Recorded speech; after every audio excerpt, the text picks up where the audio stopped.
चिल्लू पार समागम के प्रायोजक करता है Fox Reality sign of experience Astra gems and jewellers Gorakhpur, Shri Balaji car care Barhalganj, Assumption public school Barhalganj, Gayatri children hospital Barhalganj व श्री राम हॉस्पिटल बढ़लगंज।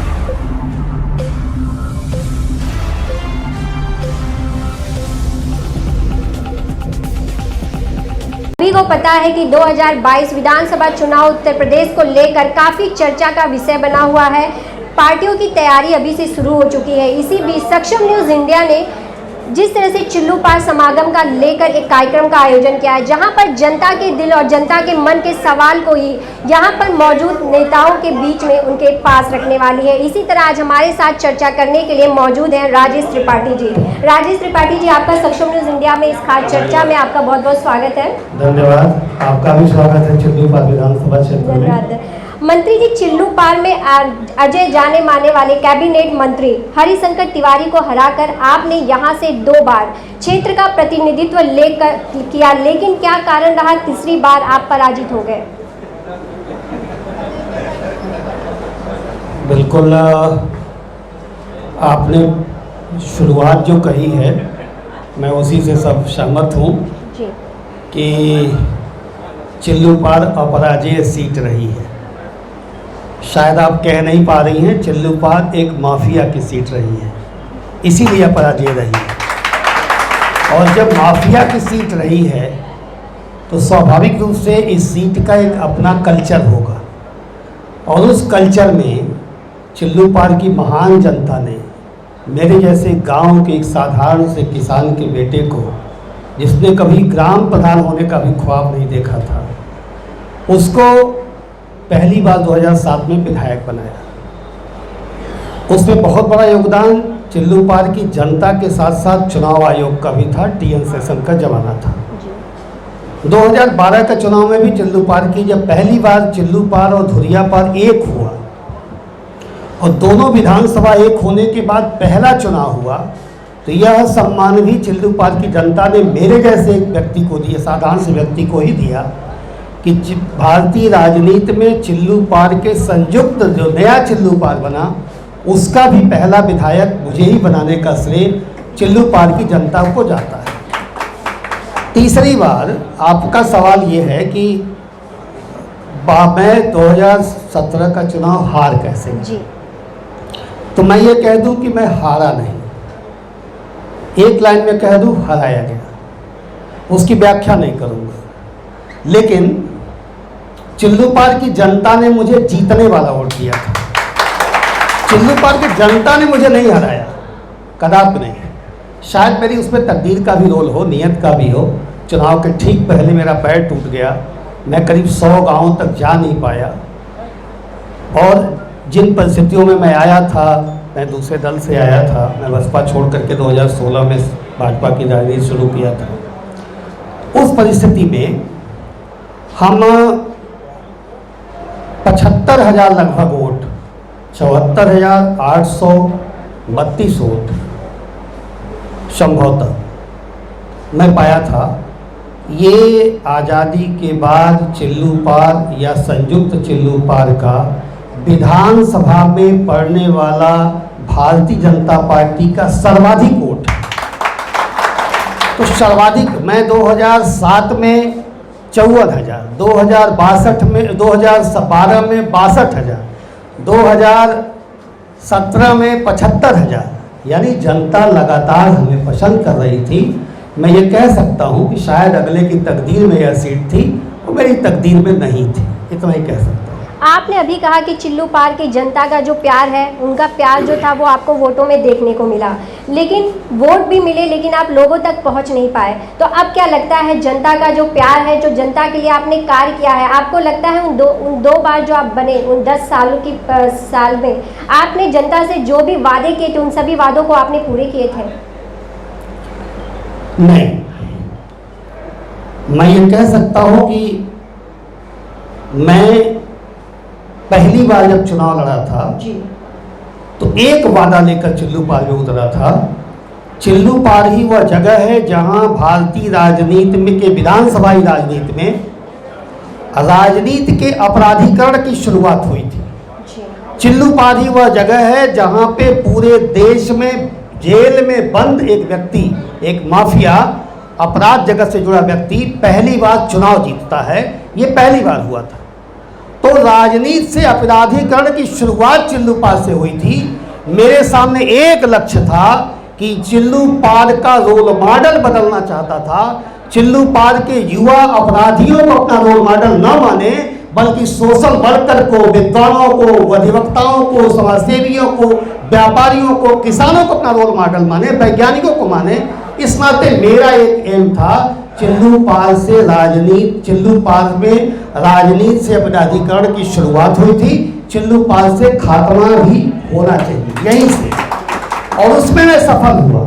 आज लगता है आज बिल्कुल नहीं है जिस तरह को बिल्कुल, जिस व्यक्ति पे यह चार्ज है कि उसने राजनीति के अपराधीकरण की शुरुआत की, आज वो राजनीति के नेपथ्य के गलियारों में कहीं है, दूर दूर तक उसका कहीं पता नहीं है। और चिल्लूपाढ़ का युवा अब अपराधियों को अपना रोल मॉडल मानना बंद कर चुका है। तो पहला तो मैं सफल हुआ। लेकिन जो मैंने कहा कि नहीं, उसका जवाब ये है कि चिल्लूपाढ़ में पॉलिटेक्निक कॉलेज से लेकर के इंजीनियरिंग कॉलेज से लेकर के बाढ़ की अस्थायी समाधान की समस्या, ये ऐसी चीज़ें थी जो अभी कसक है कि नहीं हो पाई। लेकिन ये जरूर कह सकता हूँ कि चिल्लूपाढ़ में हमने इन 10 वर्षों में और बाद के पराजित होने के बाद अपने नेता पूज्य योगी आदित्यनाथ जी महाराज जी के मुख्यमंत्री बनने पर इन 15 वर्षों में हमने ऐसा जरूर किया या करवाने का प्रयास किया है जो मन को संतुष्टि देता है कि हम औरों से बेहतर हैं। आपके पुत्र मानस को लेकर तमाम आरोप लगते रहे हैं, क्या कहेंगे? विरोधियों की डीएनए टेस्ट की मांग भी कर रहे हैं आप। मुझे लग रहा था कि चुनाव आ गया है, इसलिए मानस आएंगे अब जी, क्योंकि 5 सालों नहीं आते हैं जी। चुनाव के वक्त ही वो आते हैं, वो और मुक्ति, मानस और मुक्ति पथ, ये दोनों चुनाव के वक्त आते हैं। तो मुझे लग रहा था कि ये चुनाव, ये सवाल आएगा मेरे सामने। धन्यवाद आपको इस सवाल के लिए, क्योंकि आपके इस सवाल के माध्यम से बहुत सारे ऐसे लोगों को जिनके मन में गलतफहमियां हैं या गलतफहमी पैदा करने की तमाम बाबाओं ने कोशिश की है, वो दूर हो सकेगी। मानस मेरे मानस पुत्र हैं, मुझसे जाया नहीं है। 1 घंटे के पैदा हुए 23 जनवरी सन 2004 को एक बालक को मेरे मित्र श्री रामचंद्र राय और उनके गांव के रामपुर धनौली के उनके गांव के बहुत सारे ग्रामीणों ने मिलकर नारबाज, जिसका अभी वहीं कटा था, एनम ने काटा था, दाई ने काटा था, गांव वालों ने मिलकर के मुझसे रिक्वेस्ट किया कि आपको, आप अजगर पालते हैं, सांप पालते हैं, गोजर पालते हैं, तो आप बच्चा क्यों नहीं पालते? मेरी ज़िंदगी में संतान का सुख नहीं था। मैं, मेरी पत्नी, मेरी माँ ने, हम लोगों ने निर्णय लिया और वो बच्चा हमारी ज़िंदगी में आया और कहीं कोई दिक्कत नहीं थी। अचानक से 1 महीने बाद ये कहा गया कि साहब, एक व्यक्ति को खड़ा किया गया, एक महिला को जानबूझकर खड़ा किया गया और मेरे साथ चलने वाले उसमें शामिल थे उस साजिश में, मैं बहुत बाद में जान पाया। और कहा गया कि साहब, ये बच्चा जो इनके घर पल रहा है वो मेरा है। हमने कहा जांच करा लो यार, अगर वो तुम्हारा है तो ले जाओ। मैंने कब कहा मेरा है? और मैंने ईश्वर को धन्यवाद दिया कि मैं आदरणीय श्री एनडी तिवारी होते होते बच गया। उसने, उस महिला ने अगर ये कह दिया होता कि ये बच्चा मेरा और इनका है, तब मैं क्या करता? ईश्वर की कृपा रही मुझ पे, लाख लाख महाकाल की। उसने कहा, मैंने कहा पता कर लो। उसके बाद वहाँ SPRM पुलिस अधीक्षक ग्रामीण, उसके जांच सौंपी गई, उन्होंने जांच किया, गांव वालों के पास गए, गांव वालों का बयान लिया और बाकायदे बयान आया, रिपोर्ट आई कि ये इस महिला का एक बच्चा आज के 16, 17, 15, 16 तारीख को हुआ था, यानी 1 हफ्ता 8 दिन पहले वो बच्चा दूसरा था जो मेडिकल कॉलेज में पैदा हुआ था। इस बच्चे से इसका कोई लेना देना नहीं है। वो लोग संतुष्ट भी हो गए, महिला भी संतुष्ट हो गई, उसके घर के लोग संतुष्ट हो गए, बात खत्म हो गई। 2004 बीता, 2005 बीता, 2006 बीता, 2007 में जनता ने मुझे विधायक बना दिया और उस समय के मुख्यमंत्री जी ने हमें मंत्री बना दिया। जब मंत्री बन गया और जब वो लाल बत्ती यहाँ चिल्लूपाढ़ के गांव की गलियों में गरीबों को बैठा के घूमने लगी, तो कुछ लोगों के कलेजे पे सांप लौटा और फिर लगा कि जिंदा करो उस पुरानी बात को। 4 साल तक चुप्पी, अचानक फिर महिला को आगे किया गया और बाकायदे प्रायोजित करके। मैं कह सकता हूं कि आदरणीय श्री हरिशंकर तिवारी जी के परिवार, उनके बेटे श्री विनय शंकर तिवारी जी जो यहाँ के वर्तमान में विधायक हैं, उनके दूसरे बेटे श्री कुशल तिवारी जो वीर शंकर तिवारी जी, उनके भांजे श्री गणेश शंकर पांडे जी, इन लोगों ने और उस समय के प्रेम शंकर मिश्रा जी जो कभी भाजपा से चुनाव लड़ चुके थे, इन लोगों ने गहरी साजिश करके फिर उस महिला को खड़ा किया और एक खबर छपी, राजेश त्रिपाठी के घर पल रहा बच्चा मेरा है, यानी राजेश त्रिपाठी बच्चा चोर है। एक कलंक लगाने की कोशिश गई और तब मैंने कहा था मैं फिर तैयार हूँ, करा लो डीएनए यार, मेरा थोड़े होना है डीएनए, डीएनए होगा उस बच्चे का होगा, उस महिला का होगा, कराओ। वह मामला हाई कोर्ट में विचाराधीन है।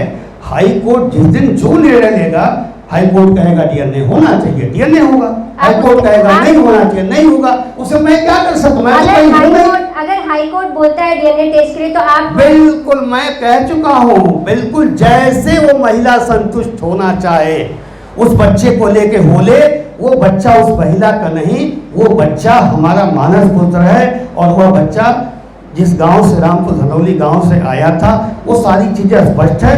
वो महिला संतुष्ट हो ले, लेकिन मैं जानता हूं वो महिला संतुष्ट उस महिला को करने नहीं दिया जाएगा, क्योंकि जो चुनाव आते आते कुछ लोगों के कमाई का जरिया है मानस, उनके आय का जरिया है, तो वो अगर ये सब करेंगे नहीं तो पेट कैसे पलेगा, धंधा कैसे चलेगा?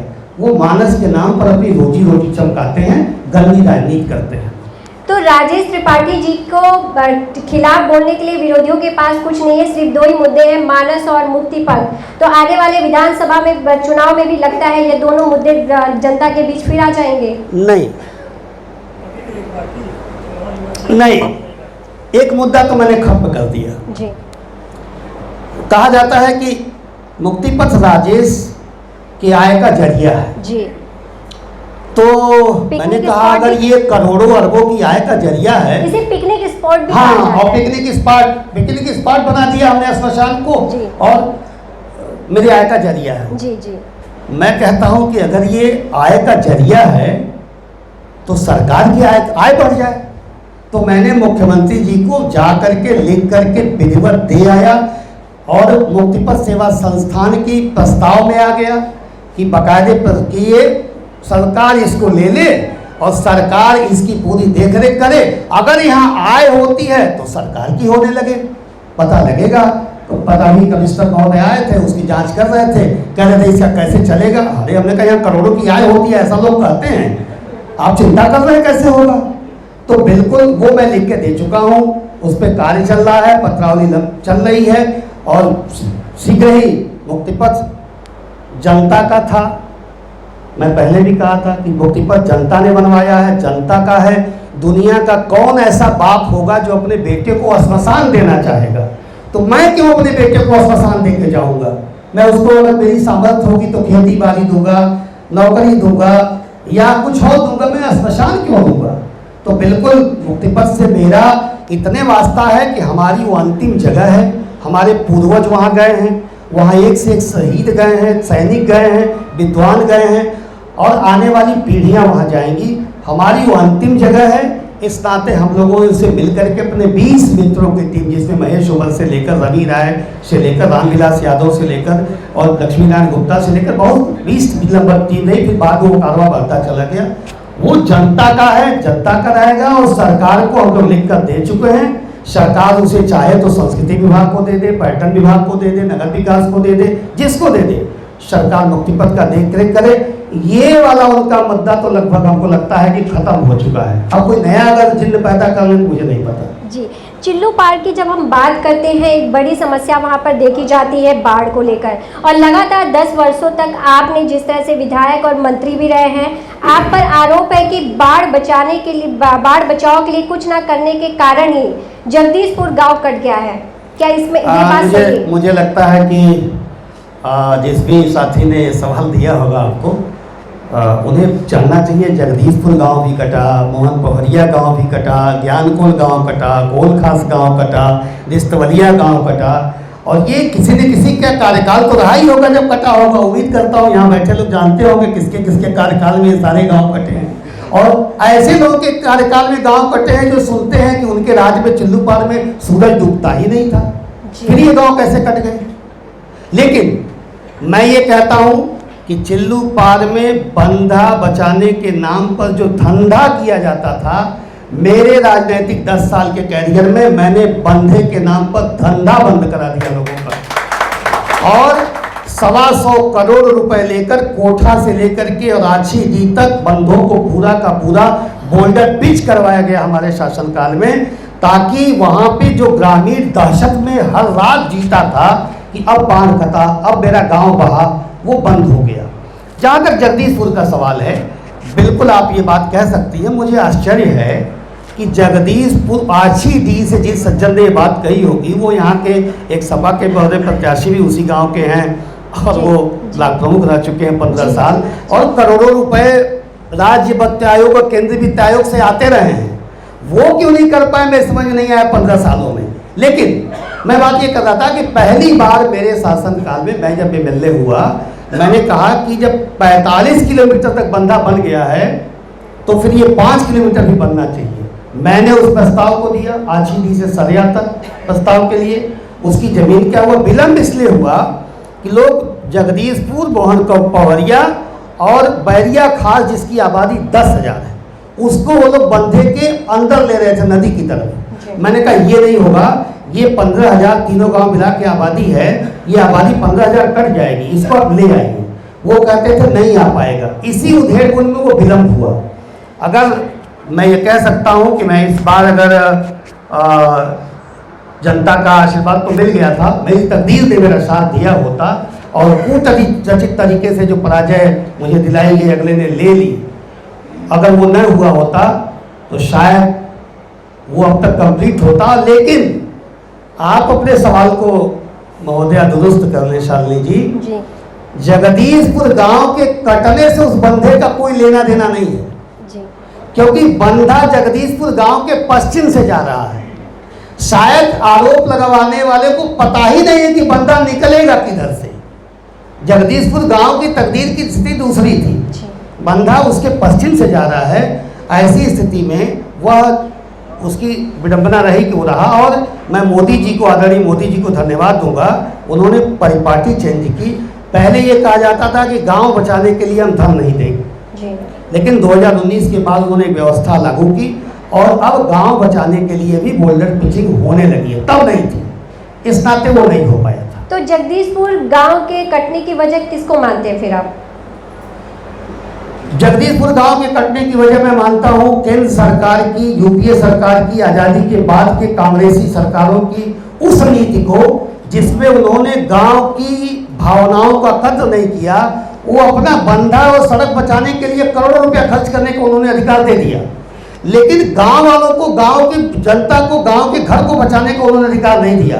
धन्यवाद दूंगा भारतीय जनता पार्टी के नेतृत्व में बनी सरकार, आदरणीय श्री नरेंद्र मोदी जी को, इन्होंने इस परिपाटी को बदला, नई परिस्थिति लाई और अब गांव को बचाने के लिए भी बोल्डर पिचिंग हो रहा है। उदाहरण में आपका मुक्ति पथ के पास अभी बोल्डर पिचिंग हुआ है, अभी बुधनपुरा के पास हुआ है और डेढ़वा के पास पार्कोपाइन लगा है। तो मैं पिछली सरकारों को दोष दूंगा। भाजपा में आने के पूर्व आप बसपा में थे, इस दौरान आप राज्य मंत्री भी रहे। आप भाजपा के नेता के रूप में इस समय सबके सामने हैं। वर्तमान राजनीतिक व राष्ट्रीय प्रवेश में आप दोनों में क्या अंतर देखते हैं? जमीन आसमान का। कैसे? ऐसे ही जैसे कक्षा 1 के या नर्सरी के बच्चे को कहा जाए कि यूनिवर्सिटी और नर्सरी में क्या फर्क है जी। तो वो मेरी नर्सरी थी, मैं वहाँ एडमिशन राजनीति का ककारा कह लीजिए डेपुटेशन पे गया था। जमीन आसमान का फर्क है। एक तो वहाँ राष्ट्रीय सोच नहीं है। राष्ट्रीय सोच मतलब सबको साथ लेकर चलने की। हमारा जो भारतीय जनता पार्टी नेतृत्व है वो सबको साथ लेकर चलने की। यहाँ कोई न बड़ा है न कोई छोटा है। वहाँ तय है कि कौन सीएम होगा। यहाँ यही नहीं तय है कि कौन अगला मंडल अध्यक्ष होगा जी।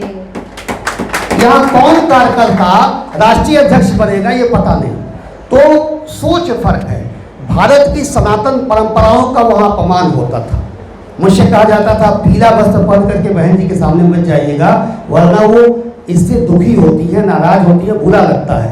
टीका लगा के मत जाइएगा, बुरा लगता है। हमने कहा बुरा लगेगा तो होगा क्या, तो पार्टी से निकाल दिए जाएंगे, मंत्री पर चला जाएगा। हमने कहा डन। लेकिन मुझसे कहा जाता था आप गोरखनाथ मंदिर क्यों जाते हैं? हमने कहा इसलिए कि मैं हिंदू हूँ और वो हिंदू पीठ है, गोरक्ष पीठ है और वो मेरे पीठाधीश्वर हैं, मैं उन्हें प्रणाम करने जाता हूँ। तो अब आप कल को कहोगे कि माँ बाप छोड़ दो, वस्त्र छोड़ दो, टीका लगाना छोड़ दो, ये सब चीज सनातन संस्कृतियों का अपमान था। वहाँ रामकृष्ण लेकर के वहाँ केवल एक बात थी और सच ये था कि वो दलितों के नाम पर उन्होंने राजनीति जरूर किया, मगर दलितों का भी वो भला नहीं कर पाए। केवल उन्होंने अपने भतीजे का भला किया और किसी का भला नहीं। आपने अभी जिस तरह से अपने बातों में कहा कि मंदिर जाने से आपको मना किया जाता था, मतलब बसपा जो है वो कहीं ना कहीं हिंदुत्व को आगे नहीं, वो मंदिर जब बसपा मंदिर नहीं जाती। बिल्कुल, जो नेत्री ये कहती हो कि तुम लोग मंदिर क्यों जाते हो, तुम लोग लक्ष्मी क्यों मानते हो, तुम लोग जो है वो उनको क्यों चढ़ाते हो, मैं ही माया हूँ, मैं ही लक्ष्मी हूँ, मुझ पर चढ़ा दो, तो ये तो बसपा की देवी की तरह खुद को पूछना चाहती थी वो। बिल्कुल था और एक कसक एक उड़न थी। लेकिन यह भी था कि चूंकि मैं बीएसपी से विधायक था, तो बीएसपी का विधायक था, तो एक उसके मुझे वो नेतृत्व नजर नहीं आ रहा था। भारतीय बहुजन समाज पार्टी का एक एक कार्यकर्ता जो पिछले 23 वर्षों से, पिछले 18 वर्षों से लगातार चिल्लू पार में संघर्ष कर रहा था, पिट रहा था, मार खा रहा था, स्वाभिमान उसके रौदे जा रहे थे। इस नाते मुझे लगा कि अगर ये करना, क्योंकि हम तो उसके स्वाभिमान की रक्षा के रूप में वहाँ गए हुए, तो मुझे उन कार्यकर्ताओं का चेहरा बार बार सामने आ जाता। लेकिन सवाल ये भी उठता है कि जब कोई पार्टी छोड़ता है तो उस पर कई आरोप लगाते हैं, लेकिन इतने लंबे समय आप उस पार्टी में रहे, तब तक आपने इस बात को क्यों नहीं समझा, इतना समय क्यों लगा ये बात समझने? बिल्कुल समझा। उचित फोरम होता, मैं एक अनुसार से मैंने कहा मैं कार्यकर्ता हूँ, जहाँ था वहाँ का था, आज मैं जहाँ हूँ वहाँ का हूँ, 100% हूँ। जब वहाँ था तो इस मैंने का कार्यकर्ता हूँ, तो आपका नेतृत्व तो आपके हर मन वाली काम करे, ये संभव नहीं है। तो कार्यकर्ता का ये, अनुशासित कार्यकर्ता का ये दायित्व तो है कि वो अपने नेतृत्व का सम्मान करे। मैंने किया उस समय। आज मैं भारतीय जनता पार्टी का कार्यकर्ता हूँ, आज मैं भारतीय जनता पार्टी का के नेतृत्व में काम कर रहा हूँ, तो स्वाभाविक रूप से जब तुलना करेंगी, उस तक तुलना नहीं थी, लेकिन आज तुलना करेंगी तो मैं पा रहा हूँ कि जमीन आसमान का फर्क है बहुजन समाज पार्टी और भारतीय जनता पार्टी। भारतीय जनता पार्टी आसमान में है, वो जमीन पे है, और जमीन रोज होने की तरफ अग्रसर है। तो क्या लग रहा है जनता का इसी तरह जो प्यार भाजपा को मिल रहा है, तो जिस तरह से आज आप ऊंचाइयों पे भाजपा को आसमान बता रहे हैं, या आसमान पर हमेशा ही भाजपा बनी रहेगी? उम्मीद पे दुनिया कायम है, और जिस तरीके से मोदी और योगी की जोड़ी काम कर रही है, आदरणीय नड्डा और आदरणीय अमित शाह जी की जोड़ी काम कर रही है, जिस तरीके से भारत की सनातन संस्कृति की रक्षा करते हुए, सांस्कृतिक राष्ट्रवाद को आगे बढ़ाते हुए, हर गरीब को छत, हर गरीब को घर, हर गरीब के घर तक बिजली, हर गांव तक सड़क, हर व्यक्ति के घर तक शौचालय, हर किसान को सम्मान निधि, हर खेत को पानी, यानी जो कुछ भी चाहिए हिंदुस्तान के लोगों को, अमीर हो गरीब हो, जिसको जो चाहिए, यहाँ तक कि हमारे राम को लौटा दिया भारतीय जनता पार्टी ने। उसके लिए 500 वर्षों तक हमारे पूर्वजों ने तपस्या की, खून दिया, बलिदान दिया। तो ये सारी चीज़ें ये बता रही हैं कि आज भी भारतीय जनता पार्टी का है और आने वाला कल भी भारतीय जनता पार्टी का। नगर पंचायत बड़हलगंज को नगर पालिका और उवा को नगर पंचायत बनाए जाने की मांग लंबे समय से होती आ रही है।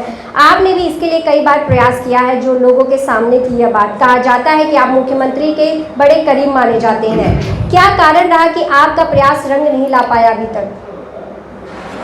मेरा सौभाग्य है कि परम पूज्य गोरक्ष पीठाधीश्वर जी का आशीर्वाद मुझे मिलता रहता है, और वो आज मुख्यमंत्री हैं।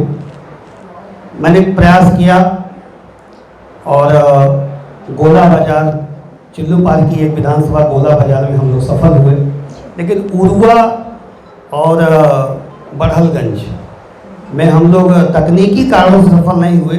4 दिन फाइल थोड़ा विलम्ब पहुंची और तब तक कैबिनेट का फैसला आ गया, लेकिन आने वाले वक्त में बिल्कुल पोकारे होना है।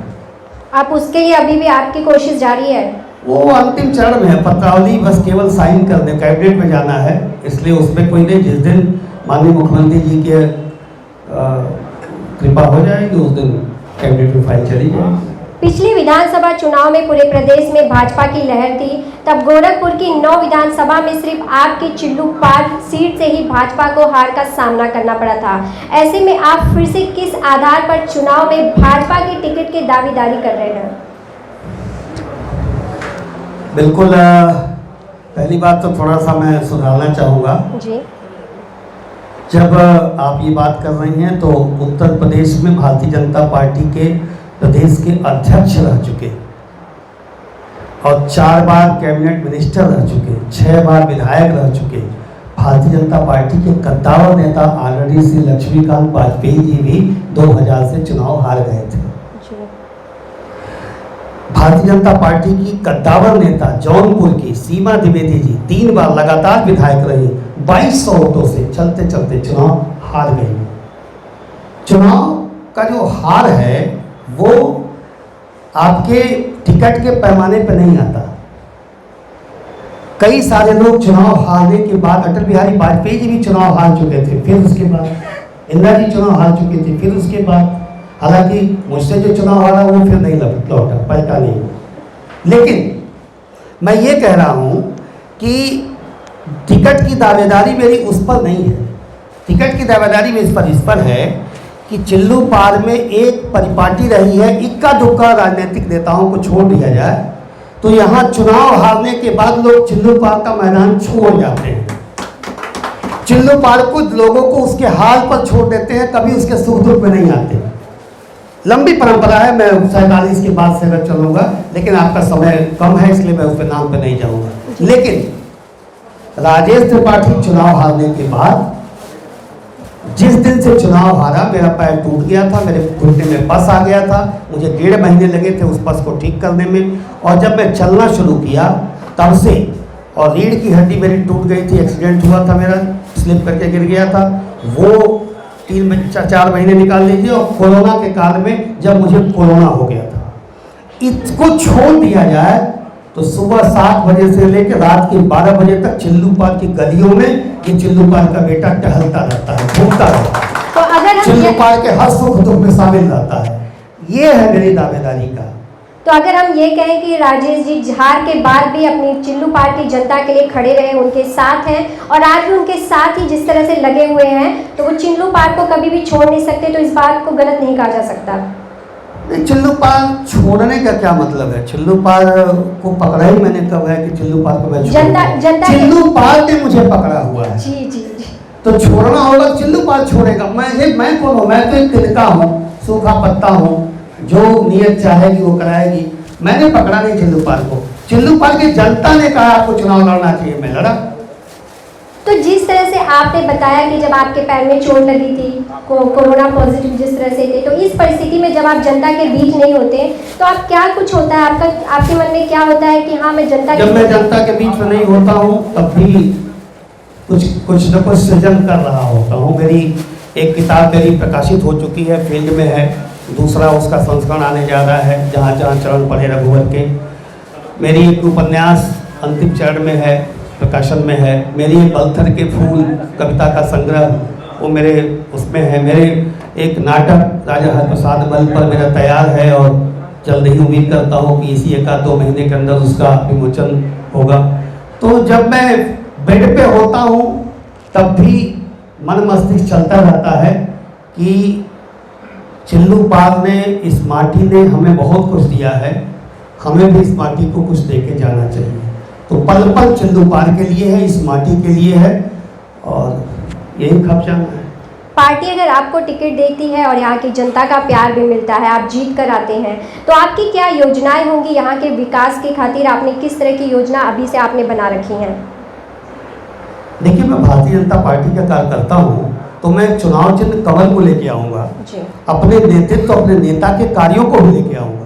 तो जब मैं चुनाव की बात करूंगा, जब पार्टी अगर मुझे पसंद करती है, मुझे अपना प्रत्याशी बनाती है, तो निश्चित रूप से जब मैं पिछला चुनाव लड़ा था तो बिजली 24 घंटे यहाँ नहीं आती थी, अब आ रही है।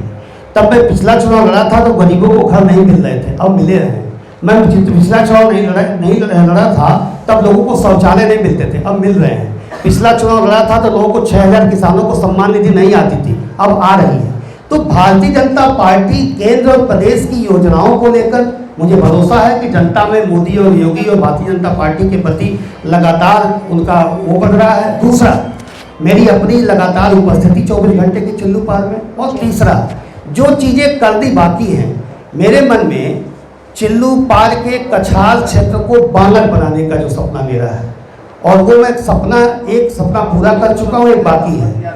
चिल्लू पार में नरहरपुर बंधे पर बंधा नहीं था, मैंने बनाया। आज वहाँ सब्जी की खेती होती है। आगे आने वाले में जब वो बंधा कंप्लीट होगा, वो बंधा नहीं, आरोप लगाने वालों को भी नहीं पता वो बंधा नहीं है। वहाँ तरकुलानी की तरह कार्य होना है, वहाँ पर पंप हाउस लगना है, वहाँ पे रेगुलेटर लगना है, ताकि नदी का पानी इधर न आवे, और जब बरसात बीत जाए तो बरसात के पानी को पंप उठा करके नदी में फेंक दे, ताकि हमारे इधर के कछार के लोग पूरा का पूरा खाएं। और चिल्लू पार में उरुआ का बेल्ट है जो दुआबा कहा जाता है, वहाँ मुझे अभी बहुत काम करना है। बहुत सारे कार्य हैं, तो गोला से लेकर और ब्लॉक से लेकर गंगा ब्लॉक से लेकर उरुआ ब्लॉक से लेकर बेलघाट ब्लॉक से लेकर बड़हलगंज तक बहुत सारे कार्य हैं जो करना है।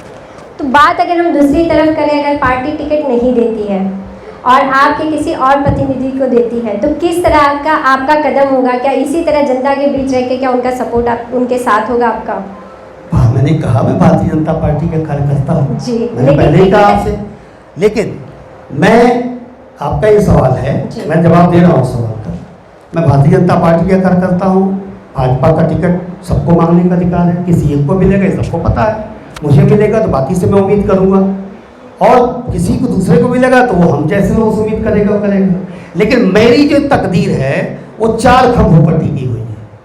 नियत यानी परमात्मा, और नेतृत्व यानी भारतीय जनता पार्टी, शीर्ष नेतृत्व, मंडल, क्षेत्र, जिला, क्षेत्र, प्रदेश, राष्ट्र, और मेरे मित्र और चिल्लू पार की जनता।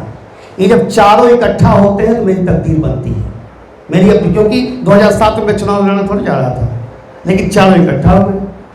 तो कभी कभी ऐसा भी होता है कि आपको नहीं पता कि नियत आपसे कराना क्या चाहती है। आपने अभी कहा ना कि सारे सीट जीत रहे थे, अब हार कैसे गए? मैंने कहा नियत। तो बिल्कुल भारतीय जनता पार्टी के कार्यकर्ता के नाते मुझे 100% पहले तो भरोसा है टिकट पर कि भाजपा, मैंने कोई ऐसा गुनाह नहीं किया है कि भाजपा मुझे शहीद करे, पहली बात। दूसरा, अगर ऐसा हुआ तो बिल्कुल मेरा ये दायित्व होगा कि मैं भारतीय जनता पार्टी को, जिसको भी प्रत्याशी बनाया जाता है, उसके लिए मैं कार्य करूँ। और बाकी ये जो 4 हैं वो मेरे रचयिता हैं, और मुझे नहीं पता नियत मुझसे क्या चाहती है।